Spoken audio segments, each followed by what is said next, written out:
Bapak Ibu yang terkasih, saya undang kita bersaat teduh sejenak. Saat teduh dimulai.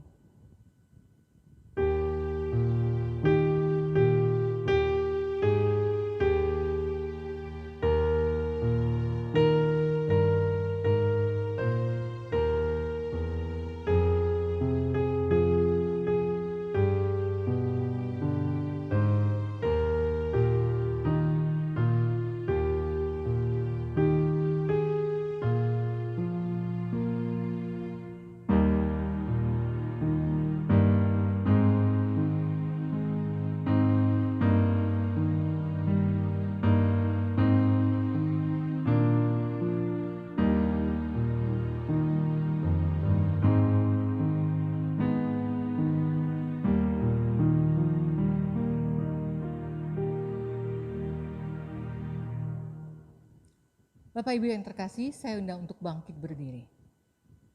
Pertolongan kepada kita ialah dalam nama Tuhan yang menjadikan langit dan bumi, yang memelihara kesetiaannya sampai selama-lamanya, dan tidak pernah meninggalkan pekerjaan buatan tangannya.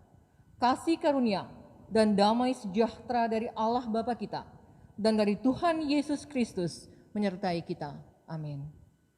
Bapak Ibu sekalian, Natal kita berbicara tentang kasih, yaitu kasih Tuhan terhadap umatnya.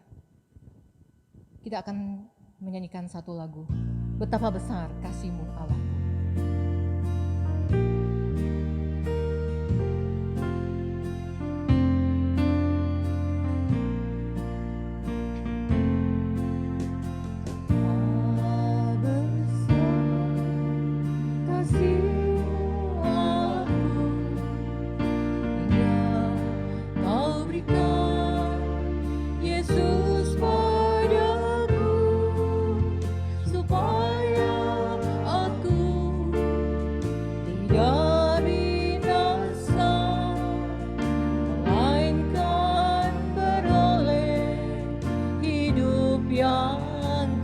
Betapa besar, betapa besar kasih-Mu Allahku, hingga Kau berikan Yesus padaku, supaya aku tidak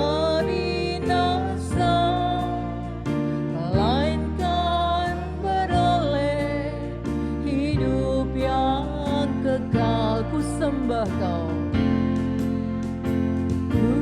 ku sembah Kau, ku sembah Kau, Engkau yang layak untuk ku sembah, ku sembah Kau, ku sembah Kau, Engkau yang layak untuk ku sembah. Bapak Ibu, mari kita angkat pujian ini dengan sungguh-sungguh. Kita menyembah Tuhan kita.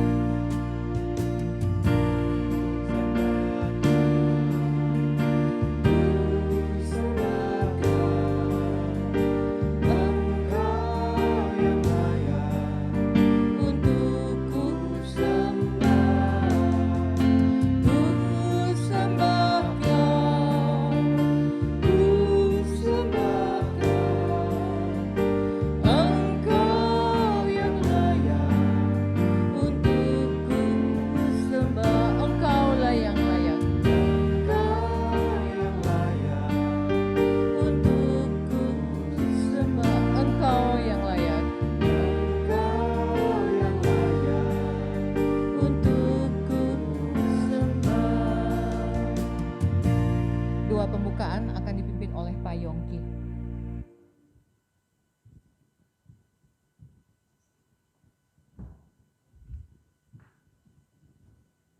Mari kita berdoa. Bapa yang baik, Allah yang kami sembah di dalam nama Tuhan Yesus Kristus, kami bersyukur berterima kasih buat keberadaan kami masing-masing. Kami tahu mengalami banyak situasi yang sulit yang harus kami hadapi saat ini, tapi kami tetap bersyukur, bersukacita, bergembira, karena kami masih bisa merayakan Natal ya Tuhan. hari kelahiran-Mu di mana Engkau memberikan penebusan buat semua umat manusia ya Tuhan. Biarlah melalui kebaktian Natal ini setiap jiwa disegarkan kembali, setiap hati yang haus dipenuhi kembali dengan kasih-Mu ya Tuhan. Sehingga Natal membuat satu arti baru bagi kehidupan kami. Apapun yang kami hadapi, Engkau tetap mengasihi kami dan Engkau tetap menolong kami. Pimpin acara kebaktian kami dari awal hingga pada akhirnya ya Tuhan. Sehingga semua yang kami lakukan membawa kemuliaan bagi nama-Mu. Setiap pujian yang kami naikkan itu layak dan berkenan di hadapan Engkau. Berkati juga hamba-Mu yang akan menyampaikan firman-Mu ya Tuhan, supaya firman-Mu memberi kekuatan buat kami semua. Rumah-rumah tangga ya Tuhan, di mana mereka berbakti, Allah memberkati mereka semua. Allah menolong mereka semua untuk merasakan perayaan Natal yang sesungguhnya di dalam hati mereka masing-masing, di tengah keluarga mereka masing-masing. Dan semuanya itu boleh membawa kemuliaan bagi nama-Mu. Terpujilah Engkau Allah kami yang hidup dan berkuasa atas kami semuanya. Dalam nama Tuhan Yesus Kristus kami berdoa dan bersyukur. Haleluya. Amin. Shalom. Shalom Bapak Ibu sekalian. Tanpa terasa kita sudah melewati 8 bulan COVID ya. Dulu kita berpikir, pasti kita kebaktian Paskah udah di gereja. Ternyata Paskah juga kita lewat. Kita berpikir lagi, pasti Natal kita udah bisa kebaktian di gereja. Ternyata belum bisa juga. Tapi saya percaya, kasih Tuhan tidak pernah berubah. Saya paling senang sama Natal ya. Saya tidak pernah mendoakan pohon Natal, tapi saya suka dengan pohon cemara ini. Karena pohon cemara kalau di Eropa pada waktu Natal, di Amerika pada waktu Natal, semua pohon boleh kuning, semua pohon boleh rontok. Tapi pohon cemara tetap hijau. Bagi saya, pohon cemara itu, saya pribadi merasa kasih Tuhan adalah seperti itu. Tetap hijau, tetap dia memberikan kasihnya di saat kita pun dalam kondisi apapun, kasih Tuhan tetap sama. Bapak Ibu sekalian, di Natal ini mari kita bersuka cita. Kita akan nyanyikan satu lagu pujian, Kita Sorga Bergema.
Kita nyanyikan lagi. Ayo kita akan nyanyikan Dari Pulau dan Benua.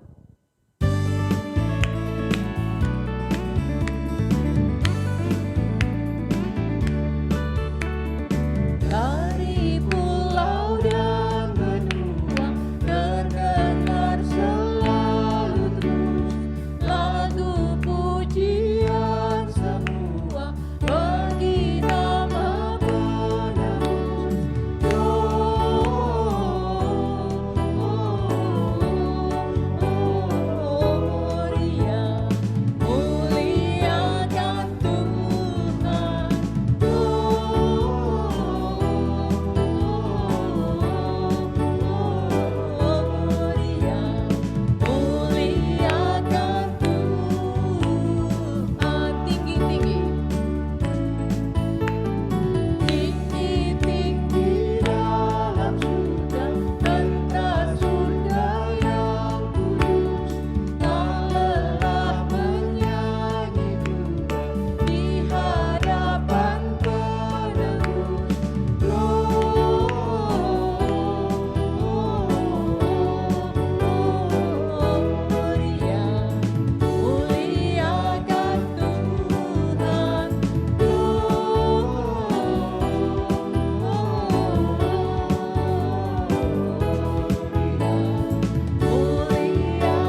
Sembah dan puji Dia, sembah dan puji Dia, sembah dan puji Dia, Sang Raja.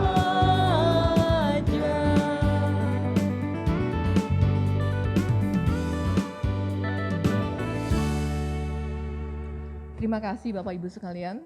Berikutnya kita akan melihat persembahan dari sekolah minggu.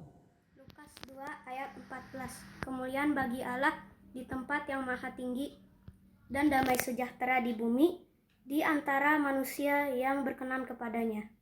Yesus mendekati mereka dan berkata, "Kepadaku telah diberikan segala kuasa di sorga dan di bumi." Shalom Bapak Ibu yang terkasih. Berikut adalah bunyi firman Tuhan dari Injil Matius pasal 5 ayat 9. Berbahagialah orang yang membawa damai, karena mereka akan disebut anak-anak Allah. Terima kasih. Markus 1 ayat 11. Lalu terdengarlah suara dari sorga, "Engkaulah anakku yang kukasihi, kepadamulah aku berkenan." Berikutnya kita akan mendengarkan firman Tuhan. Sebelum mendengarkan firman Tuhan, kita akan angkat satu pujian. Seorang anak telah lahir.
Lagu ini dari awal kita nyanyi dengan sepenuh hati.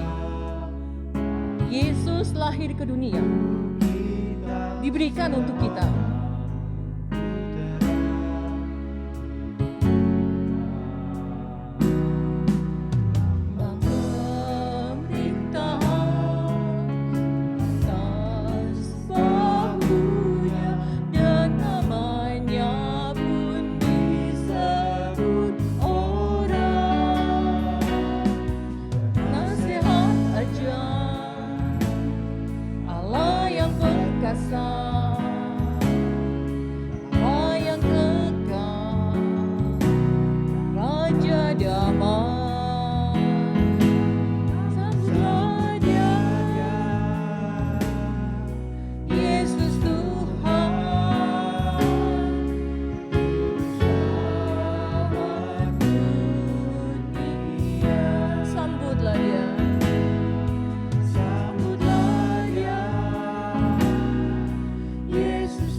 Kami undang Pak Wayan untuk memberikan khotbah pada pagi hari ini.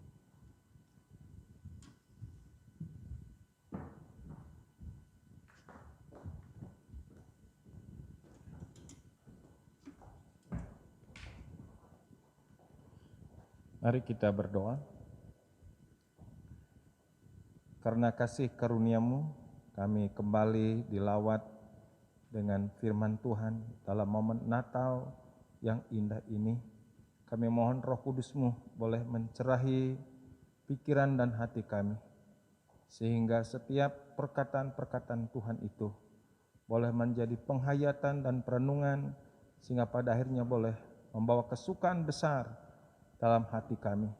Dan Roh Kudus menolong supaya kami boleh terus mencintai firman Tuhan, mengamininya dalam setiap tingkah laku perbuatan kami hari lepas hari. Terima kasih Tuhan atas waktu yang indah ini. Dalam nama Tuhan Yesus kami berdoa. Amin.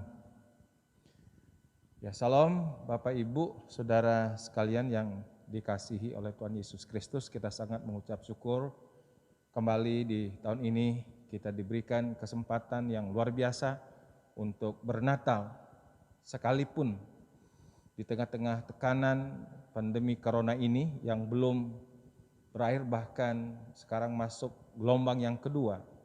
Dan COVID corona ini data-datanya bukan menurun tapi semakin meningkat, dan hampir tiap hari kita melihat data-data sekitar 6.000-an ya orang yang terinfeksi corona. Tapi walaupun demikian, biarlah kiranya suasana ini membawa Natal kita bukan euforia, tetapi Natal kita adalah Natal perenungan, Natal penghayatan, supaya kiranya lewat Natal secara live streaming ataupun online, kita ada di rumah masing-masing, kita lebih serius merenungkan tentang peristiwa Natal di tahun ini. Baik, pada saat ini saya akan menyampaikan firman Tuhan sesuai dengan tema yang sudah disusun dan didoakan. Kita membaca dari Injil Yohanes pasal yang pertama ayat yang ke-16. Injil Yohanes pasal yang pertama ayat yang ke-16. Demikian sabda Tuhan, karena dari kepenuhan Kristus, kita semua telah menerima kasih karunia demi kasih karunia. Terpujilah Tuhan atas firman-Nya, berbahagialah kita yang selalu mengamini firman Tuhan dan dalam hidup kita hari lepas hari.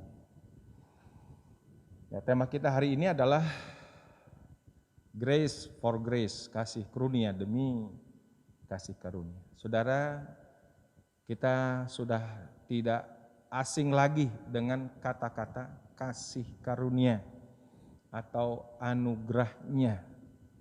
Ya, tapi baiklah, di dalam momen Natal kita kembali merenungkan apa artinya kasih karunia.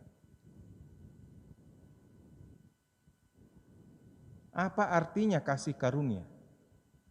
Saudara, kata kasih karunia ini sangat pas dijelaskan lewat satu kisah yang diceritakan oleh Tuhan Yesus dalam kitab Lukas pasal yang ke-15 ayat 11 sampai 32. Nanti saudara bisa baca di situ. Ya, ada satu keluarga mempunyai 2 orang anak, yang satu sulung, yang satu si bungsu. Satu kali kelak si bungsu ini meminta seluruh hak miliknya dan pergi keluar ke negeri yang jauh untuk menghabiskan harta benda yang menjadi bagiannya. Dan bapaknya mengizinkan hal ini. Sudah mereka dapat harta warisan itu, mereka pergi jauh dan akhirnya berfoya-foya di dalam dosa. Dan habislah kekayaannya yang begitu sangat banyak. Sampai pada titik nadir. Akhirnya dia hidup dalam sengsara sampai menjadi orang upahan untuk ngasih makan babi. Di saat dia sadar akan hal ini, dia kembali, dia ingat bapaknya yang penuh kasih. Di sini aku menderita, tapi di rumah bapakku ada banyak makanan dan juga ada banyak orang upahan di situ. Aku akan kembali. Saudara, singkat cerita bahwa kembalilah anak bungsu ini dengan membawa segala penderitaannya yang luar biasa.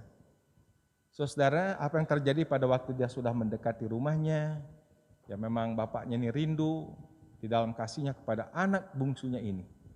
Kelihatan dari jauh, bapaknya langsung berdiri dan menyambut anak bungsunya ini. Saudara, kalau kita renungkan kisah ini, anak bungsu ini tidak cocok lagi untuk diterima. Dia mesti harus dieliminasi. Dia harus dibuang. Ya, karena dia sudah berdosa dan menghabiskan harta benda milik orang tuanya. Jadi tidak cocok lagi, maka dia mengatakan kepada bapaknya, "Bapak, aku ini tidak layak lagi disebut anak. Sebut aja dan memang terimalah aku sebagai orang upahan." Saudara, kata kasih karunia, yaitu Tuhan memberi yang sebenarnya tidak layak kita terima sebagai orang berdosa. Sebagai orang berdosa, yang layak kita terima itu penghukuman. Yang layak kita terima itulah penolakan. Ya. Tetapi di kisah anak bungsu ini berbicara tentang kasih Allah yang begitu besar. Mestinya anak ini harus dieliminasi, ditolak dan dibuang, nggak cocok lagi disambut. Tetapi karena kasih bapaknya yang begitu besar, dan pada waktu anak bungsu ini menyadari dosanya dan merasa tidak layak disebut anak bapa, ya cocok ya, dan terima kasih kalau disebut orang upahan aja sudah bagus. Saudara, kata ini adalah representatif mewakili tentang kasih karunia. Saudara dan saya adalah orang berdosa. Dan upah dosa itu adalah maut, penghukuman. Mestinya itu kita terima. Tapi syukur kepada Allah dalam kasih yang besar, melalui Yesus Kristus, Allah memberikan berkat-berkat yang luar biasa. Kasih karunia-Nya yang sebenarnya tidak layak kita terima, tapi Tuhan memberikannya. Itulah arti dari kata kasih karunia. Saudara, kalau berbicara tentang kasih karunia, pada prinsipnya ada dua macam.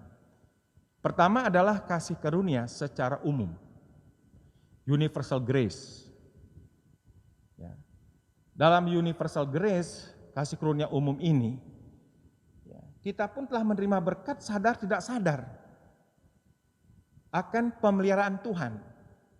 Dalam buku Aku Percaya oleh Verquil, dia menjelaskan tentang providensia Allah. God providensia, pemeliharaan Allah. Sejak manusia jatuh dalam dosa, Tuhan mencari karena kasih-Nya. Tuhan menyatakan pemeliharaannya yang sangat luar biasa. Saudara, kasih karunia Allah secara umum ini meliputi seluruh ciptaan. Makanya kita ini tidak bisa terlepas daripada kasih karunia. Memang nafas ini kan dari Tuhan. Kita juga bisa bernapas tuh karena memang ada berkat O2. Jadi coba kalau tidak ada O2, terus kita menghirup CO2, kita akan out of death. Tapi kita menerima tanpa disadari di atmosfer ini O2. Maka kita bernapas tidak bisa terlepas daripada kasih karunia. Seluruh alam, ciptaan, termasuk binatang, tumbuh-tumbuhan, semua bentangan langit dan bumi. Sampai hari ini kita melihat peredaran seluruh galaksi masih berjalan sebagaimana adanya. Matahari terbit di timur dan tenggelam di barat.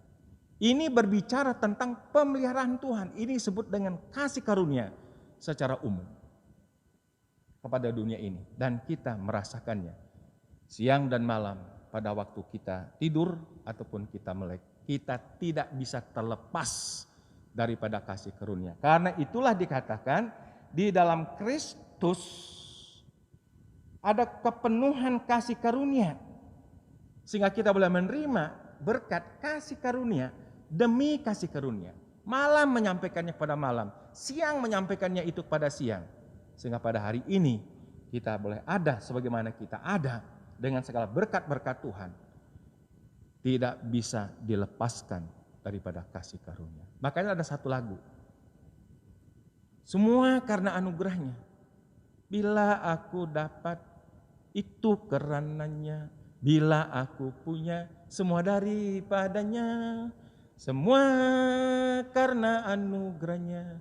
Diberikannya pada kita. Kasih karunia demi kasih karunia berbicara tentang kepenuhan kasih karunia Allah. Kesempurnaan kasih karunia Allah. Berbicara tentang sebuah kesinambungan yang tidak pernah berhenti kasih karunia Tuhan. Saudara dan saya boleh sadar tidak sadar. Kita hidup dari kasih karunia Tuhan. Itu adalah kasih karunia Allah secara umum, meliputi seluruh alam ciptaan. Teristimewa saudara dan saya.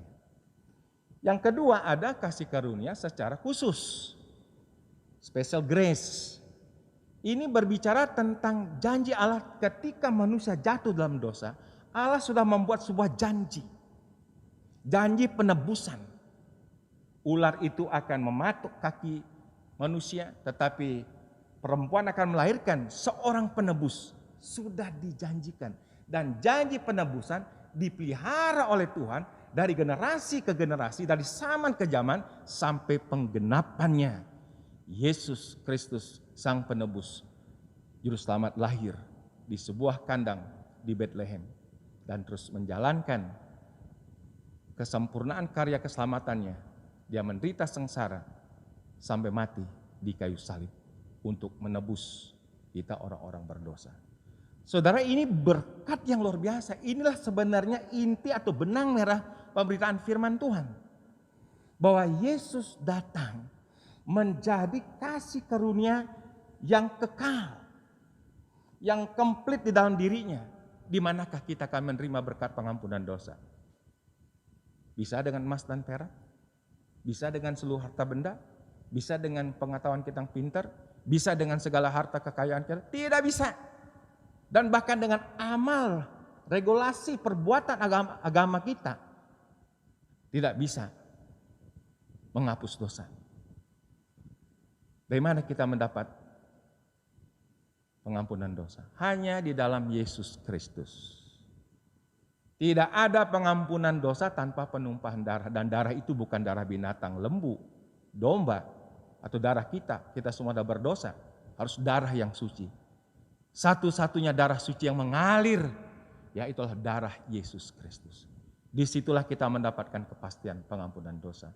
Dan oleh karena Yesus Kristus, itu menjadi meterai penebusan dan keselamatan hidup yang kekal. Makanya banyak referensi firman Tuhan bahwa barang siapa yang memiliki anak, dia memiliki hidup yang kekal. Ini berbicara tentang sebuah kepastian keselamatan hidup kekal di surga. Nah, ini yang disebut dengan special blessing atau special grace. Ya, yang kita hanya terima pengampunan dosa, keselamatan, sehingga sungguh luar biasa di momen Natal ini kita renungkan kembali. Jangan nanti cuma Kristus itu lahir dalam sebuah palungan di Bethlehem, histori. Tapi biarlah lahir secara fakta, kita selidiki diri kita. Biarlah dalam momen Natal ini semua kita terbuka, menyadari bahwa kita telah menerima Kristus menjadi Tuhan dan Selamat dalam hidup kita masing-masing.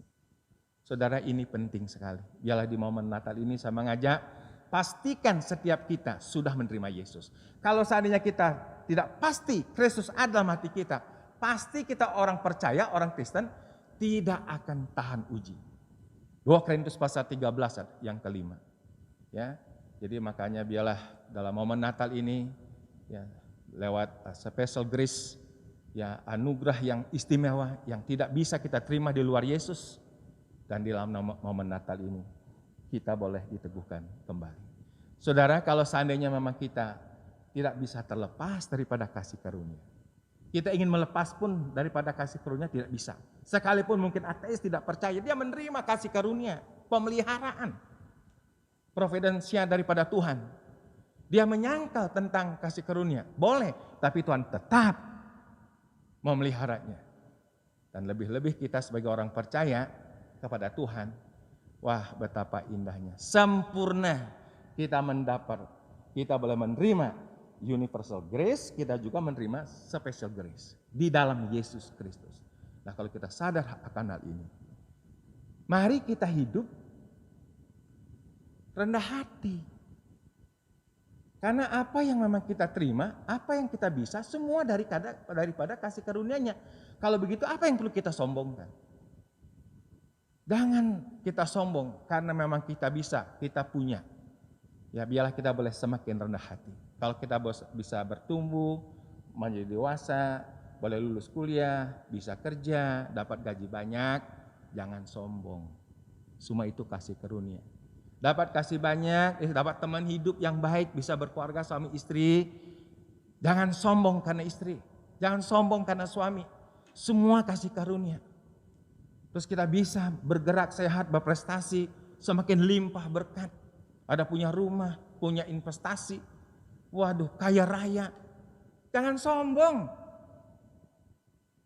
Apa yang kita tidak terima dari Tuhan? Semua dari Tuhan, napas hidup dari Tuhan. Ability, kemampuan dari Tuhan, kesehatan dari Tuhan. Sehingga kita bisa bergerak melakukan ini dan itu memanage seluruh talenta potensi yang Tuhan beri sehingga menghasilkan buah-buah. Kalau sampai kita memang punya prestasi hasil dari hidup ini, jangan disombongkan. Saya mengajaklah momen Natal ini, karena kita telah menerima segala kekompletan kasih karunia, baik itu kasih karunia umum, kasih karunia khusus, apalagi, mari kita hidup rendah hati. Tidak ada sekolah rendah hati. Mari kita berproses dalam pengalaman hidup, apapun terjadi, bila kita mengerti kehendak Allah. Tuhan sedang memproses, menggenapkan tujuannya, membentuk pribadi-pribadi yang rendah hati. Orang sombong itu musuhnya Tuhan. Ya, orang congkak itu adalah melawan Tuhan. Tapi orang yang rendah hati menjadi kawan sekerja dengan Tuhan. Itu poin yang pertama. Yang kedua, kalau seandainya kita menyadari kita tidak bisa lepas daripada kasih karunia. Kasih karunia demi kasih karunia. Itu berbicara tentang kekompletan kasih karunia dalam Yesus Kristus, kepenuhannya. Dan kita mengalami. Mari saya mengajak yang kedua. Supaya kita tetap bersemangat karena kasih karunia itu. Untuk berjalan mengiring Tuhan dan juga untuk menggenapkan panggilan Tuhan. Makanya firman Tuhan dalam kitab Roma pasal 12 ayat 11. Janganlah kamu kendor, tapi layanilah Tuhan dengan roh yang bernyala-nyala. Artinya ada exciting, ada semangat. Enggak boleh setengah-setengah. Tuhan tidak menerima 70%, 80%, 90%, Dia ingin kita ini 100 all untuk melayani Tuhan dengan segenap hati kita. Makanya kalau kita boleh beribadahlah dengan segenap hati. Kita boleh melayanilah dengan segenap hati. Ini yang Tuhan mau. Karena kita menyadari siapa saya. Saya ini orang berdosa kok menerima berkat-berkat luar biasa. Siapa saya kok bisa dipanggil melayani Tuhan. Saudara, bentuk kasih Tuhan, jangan berpikir Yesus telah mati dan bangkit berkorban untuk kita semua, kita diselamatkan, oh kasih Allah. Tidak. Pada waktu kita menyadari pengorbanan Kristus, kita selamat. Melayani itu pun adalah bentuk kasih karunia. Siapa kita? Bisa dipakai oleh Tuhan. Emang kita terlalu jenius, terlalu pinter, ya? Emang terlalu baik karena terlalu salah kita dipakai? Tidak. Kita orang-orang berdosa yang diangkatnya lumpur dosa. Kita ditebus, diselamatkan. Dan kita boleh dipanggil. Kalau kita dipanggil oleh Tuhan untuk melayani sekecil apapun bentuk layanan, jangan anggap remeh. Jangan anggap kecil. Jangan anggap sepele. Karena Tuhan mengajar pada kita harus setia bukan mulai dari perkara besar.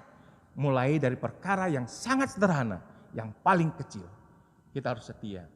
Maka saya ngajak dalam poin yang kedua, kalau kita menyadari kekompletan, kepenuhan kasih karunia Allah dalam Kristus Yesus, mari jaga roh kita, tetap bersemangat. Jangan biarkan ada yang mengendorkan kita.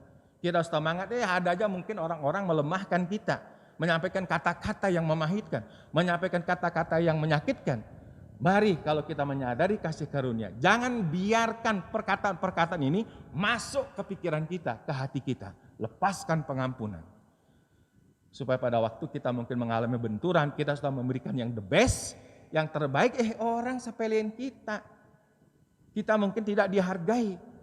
Justru disinilah istimewanya orang yang menerima kasih karunia. Sekalipun harus menderita, sekalipun mungkin ditolak, sekalipun hati sering sedih. Tapi orang yang menyadari kasih karunia, dia akan tetap maju dalam sukacita untuk menabur benih bagi kemuliaan Tuhan. The last point, yang ketiga, kalau kita menyadari kasih karunia demi kasih karunia yang tak pernah putus, kasih karunia yang terus berkesinambungan. Ini berbicara tentang kepenuhan kasih karunia yang luar biasa yang kita terima dalam Yesus Kristus. Dialah itu membawa kita menjadi pribadi yang tetap bersyukur dan memuliakan Tuhan. Ini di momen Natal penting sekali. Apa ajaran firman Tuhan? Mengucap syukurlah kamu dalam segala hal. Makanya Kristus memberikan kekuatan untuk itu. Kapan orang Kristen mengucap syukur? Oh, waktu menerima semuanya yang baik, menerima segala kelimpahan-kelimpahan, segala berkat materi, kita mengucap syukur. Bisa membangun rumah, mengucap syukur. Tapi firman Tuhan mengajar, sekalipun masalah demi masalah yang kita alami, firman Tuhan mengatakan, mengucap syukurlah kamu dalam segala hal. Sakit mengucap syukur. Sehat ya tetap mengucap syukur. Untung mengucap syukur. Waktu buntung juga kita mengucap syukur. Makanya Allah bekerja bersama-sama. Saya mengajak buat kita yang menyadari kasih karunia demi kasih karunia, jadilah pribadi yang senantiasa mengucap syukur dan juga menaikkan puji-pujian kepada Tuhan. Makanya pada waktu para gembala, saudara-saudara telah bertemu dengan Juru Selamat Kristus di kota Daud di Betlehem yang ditulis dalam kitab Lukas pasal yang kedua. Kitab Lukas pasal yang kedua ayat yang ke-20. Ya, semua perkataan malaikat digenapi dan menjadi kenyataan, maka gembala-gembala ini kembali sesudah dia bertemu dengan sang bayi Juru Selamat Yesus Kristus. Maka dikatakan dalam Lukas pasal yang kedua, ayat yang ke-20.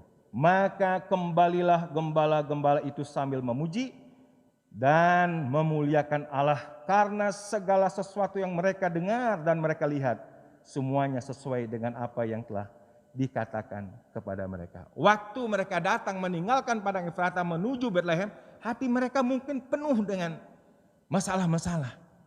Ya, sebuah kepedihan karena di bawah jajahan Romawi pada waktu itu, ketakutan dan kecemasan. Waktu berjumpa, menatap itu sang bayi, sang Mesias itu sesuai dengan perkataan malaikat. Berjumpa hatinya, ada sebuah keyakinan. Pulang ada perubahan. Jadi waktu pulang tidak sama dengan dia datang. Waktu dia pulang, dia sudah mengalami Yesus dalam hidupnya. Yesus lahir di hatinya, sehingga merubah. Sehingga tadi mungkin barang sulit untuk menyanyi, sekarang mereka bersorak-sorai memuliakan Tuhan. Karena memang apa yang dikatakan malaikat, tidak ada yang meleset, tepat seperti yang dikatakan. Dan para gembala mengalami Yesus. Saya yakin dan percaya kalau saudara mengalami Yesus, ada perubahan ajaib terjadi. Tuhan mengganti gelap menjadi terang. Tuhan mengganti duka cita menjadi sukacita. Ya, sungutan menjadi ucapan syukur. Dan biarlah di momen Natal ini, karena kita telah menerima kelengkapan, kepenuhan, kesempurnaan, kekompletan, dan juga kasih karunia yang berkesambungan tak pernah putus-putusnya, mari kita hidup rendah hati. Mari kita hidup bersemangat bagi Yesus. Dan mari kita hidup tetap mengucap syukur dan tetap memuliakan Tuhan. Tuhan Yesus memberkati. Mari kita berdoa. Bapa kami di surga, terima kasih atas renungan Natal ini. Kasih karunia demi kasih karunia. Dan jikalau kami boleh bisa menerima kasih karunia bukan karena diri kami baik, tetapi justru sebenarnya kami tidak layak menerima itu. Tapi karena kasih-Mu yang besar, Engkau boleh mengeruniakannya kepada kami. Biarlah dalam momen Natal ini kami sadar kami tidak bisa terlepas daripada kasih karunia-Mu. Biarlah kami hidup sesuai dengan apa yang Tuhan mau dalam hidup kami. Dalam nama Yesus kami berdoa. Amin. Silahkan kembali kepada worship leader.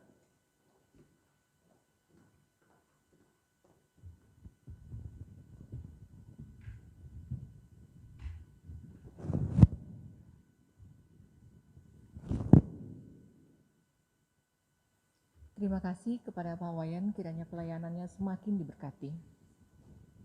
Bapak Ibu yang terkasih, Natal belum terasa komplit tanpa kita nyanyikan lagu Natal dan nyalakan lilin Natal. Mari kita akan mengikuti proses penyalaan lilin Natal. Pertama, saya akan mengundang Bapak Pendeta Iwayan untuk menyalakan lilin Natal pertama.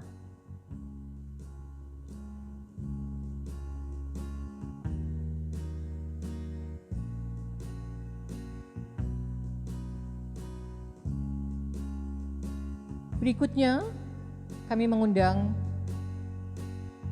Ibu Ketua Majelis, Ibu Eli Gunawan.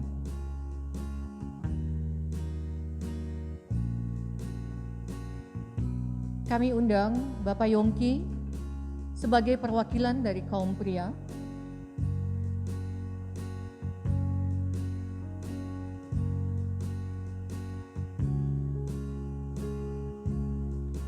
Berikutnya, kami undang Bapak Andi Ambrosius sebagai perwakilan dari Usia Indah.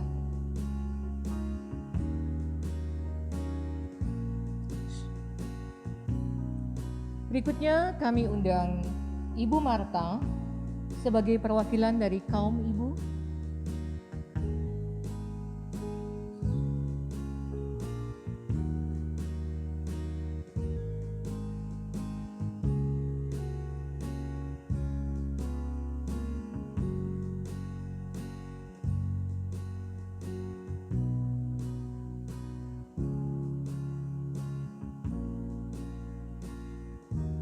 Berikutnya kami undang Ibu Ruti sebagai perwakilan dari sekolah minggu.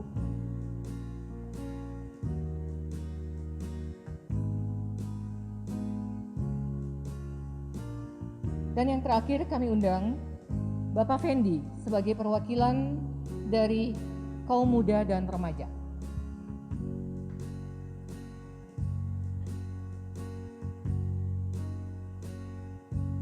Sebelum kita menyanyikan lagu Malam Kudus, apakah ada pesan Natal dari Pak Wayan? Syukur kepada Tuhan, kita boleh menyalakan diri. Jadi kita berbicara tentang Tuhan, tentang Tuhan Yesus. Amin. Yang menerangi dunia, yang penuh kegelapan. Dan untuk menerangi dunia ini berkorban, dia harus mencari mulai. Dan Yesus menerangi dunia, dan dunia melihat keselamatan, pengampunan dosa. Dia harus mengorbankan nyawa.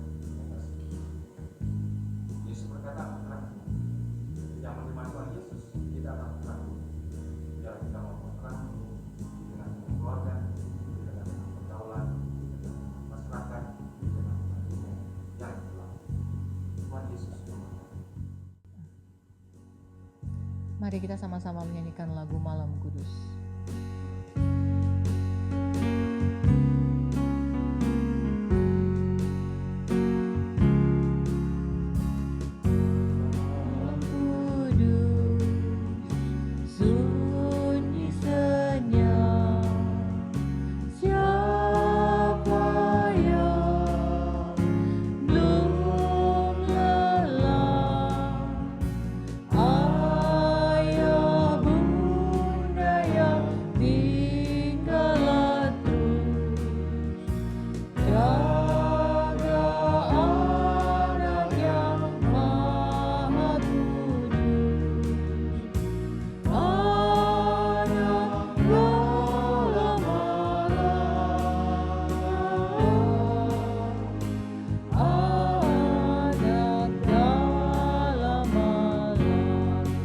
Lihatlah di Efrata.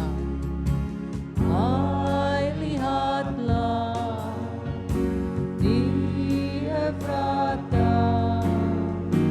Roh besar turunlah. Waktu tentera surgawi megah. Puji Allah sebab hikmat-Nya. Lihat dunia yang gelap. Lihatlah dunia yang gelap. Anak kecil, anak kudus. Anak kecil, anak kudus. Tuhanku penebus, tentera surga menyanyi merdu. Bahwa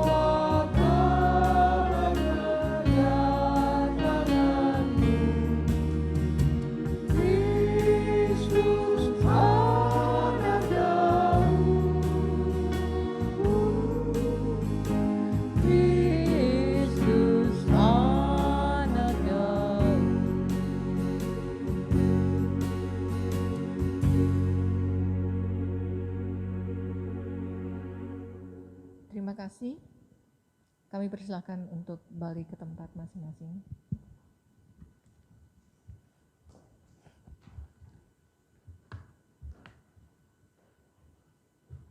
Bapak Ibu yang terkasih, kita akan memberikan persembahan.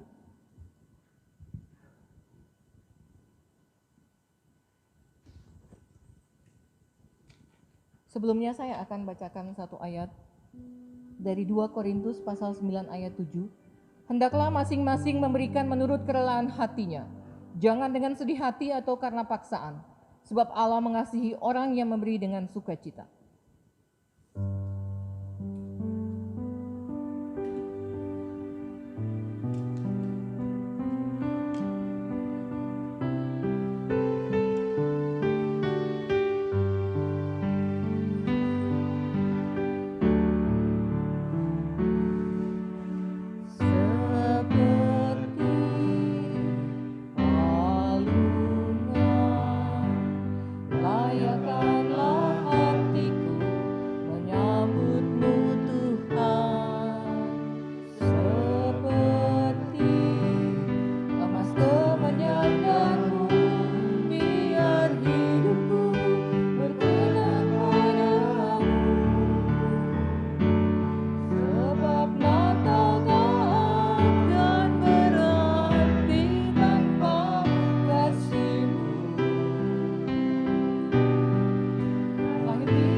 Palungan.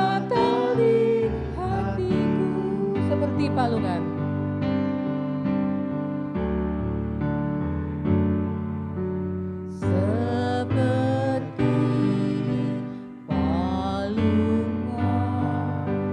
layakkanlah hatiku menyambutmu Tuhan. Seperti emas kemenyanganmu, biar hidupku berkenan padamu. Sebab Natal takkan berarti tanpa kasih-Mu. Lahir di hatiku hanya bersama-Mu, Yesus, ku rasakan selalu. Indahnya Natal di hatiku, indahnya Natal di hatiku. Indahnya Natal di hatiku, indahnya Natal di hatiku. Indahnya Natal di hatiku. Bapak Ibu yang terkasih, kembali kami undang Bapak Pendeta Wayan untuk membawa kita dalam doa persembahan, doa syafaat, doa Bapa kami, serta doa penutup, dan kita akan nyanyikan lagu Amin Amin setelah doa penutup. Bapak Ibu yang terkasih, saya undang untuk bangkit berdiri. Kita akan nyanyikan doksologi.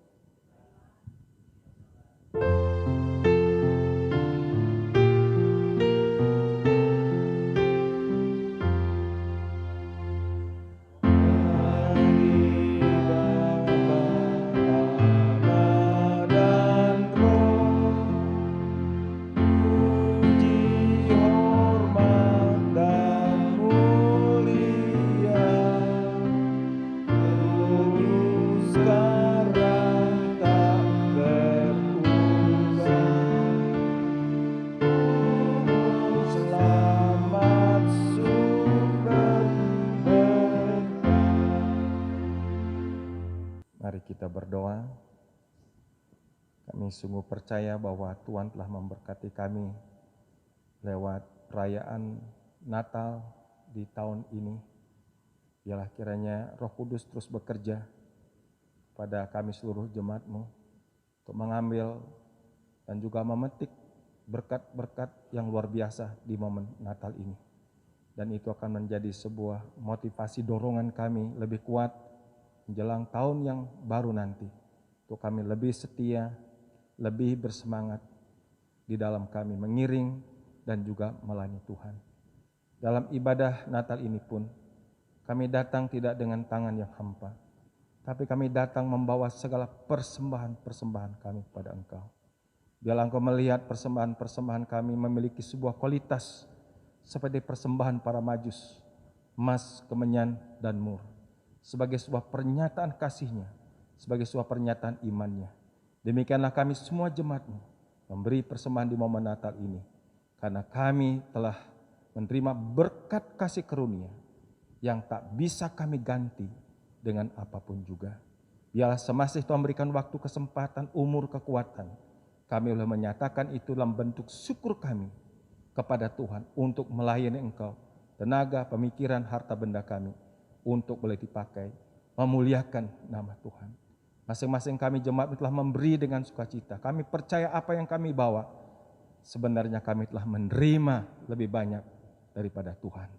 Terima kasih Tuhan, kami teringat juga untuk bangsa negara kami Indonesia di tengah pergumulan-pergumulan yang semakin berat, rongrongan-rongrongan dari aliran-aliran yang terus ingin menjatuhkan pemerintah.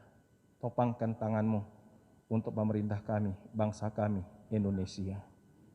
Tuhan, khusus perjuangan untuk melawan COVID Corona ini, kami bersyukur karena kami telah mendengar bila ini merupakan berita gembira dalam momen Natal, bahwa vaksinasi sudah bisa diproduksi dan kami sedang menunggu keabsahannya dan juga pelaksanaannya nanti apakah di penghujung tahun ini atau di awal tahun. Biarlah dengan demikian kami bangsa Indonesia boleh terluput daripada ancaman corona yang lebih dahsyat di masa yang akan datang. Sehingga demikian kami berdoa ada pertumbuhan ekonomi yang lebih baik di masa depan. Tolong Tuhan berkati pemerintah kami, baik itu lembaga tinggi, legislatif, yudikatif, eksekutif, pemerintahan pusat, dan Pak Jokowi sebagai presiden kami, ya beliau diberi kekuatan dan hikmat dari surga untuk tetap bisa memimpin bangsa Indonesia mengalami kemajuan-kemajuan di masa datang. Terima kasih Tuhan, kami juga berdoa untuk gereja Mustang Kristus di berbagai tempat, dimanapun juga Engkau bekerja, supaya di momen Natal ini kami boleh semakin mengingat ada ikatan kasih, sehingga gereja-Mu Tuhan Sidang Kristus tetap mengalami kemajuan-kemajuan. Terlebih untuk jemaat-Mu di Kelapa Gading ini.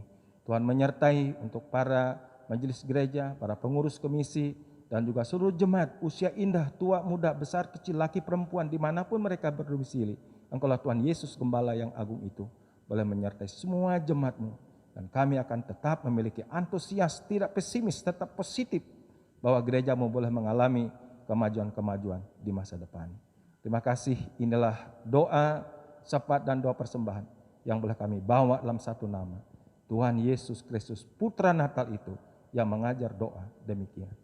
Bapa kami di sorga, dikuduskanlah nama-Mu, datanglah kerajaan-Mu, jadilah kehendak-Mu di bumi seperti di sorga. Berilah pada hari ini makan kami secukupnya, dan ampunilah kesalahan kami, seperti kami sudah mengampuni orang lain yang bersalah pada kami. Dan janganlah membawa kami ke dalam pencobaan, tetapi lepaskanlah kami segala yang jahat, karena Engkau mempunyai kerajaan dan kuasa dan kemuliaan sampai selama-lamanya. Terimalah berkat daripada Tuhan. Kiranya kasih Allah Bapa yang limpah sempurna, kasih karunia, penebusan, keselamatan hidup kekal dalam Tuhan Yesus Kristus, serta janjinya oleh Roh Kudus, menyertai saudara sekalian sekarang ini sampai selama-lamanya. Amin.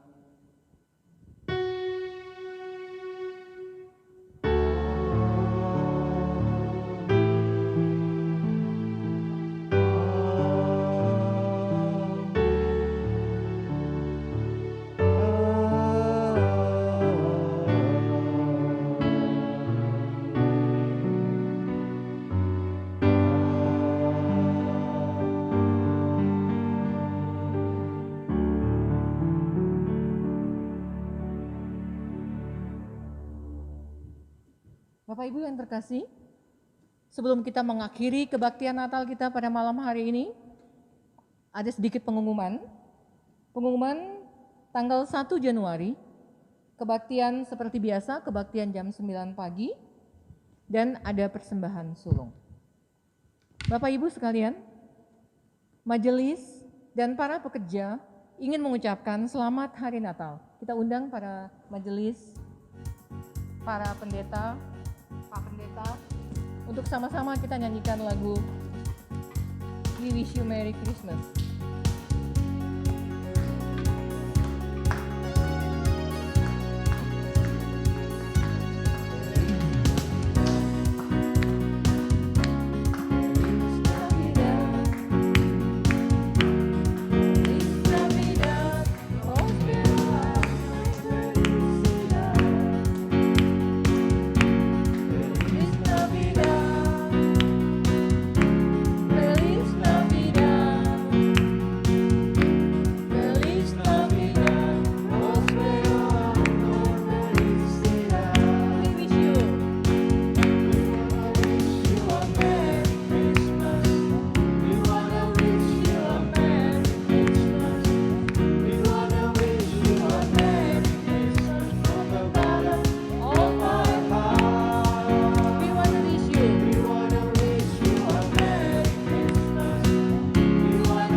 Atas nama majelis dan jemaat mengucapkan selamat hari Natal dan Tahun Baru. We wish you Merry Christmas and Happy New Year.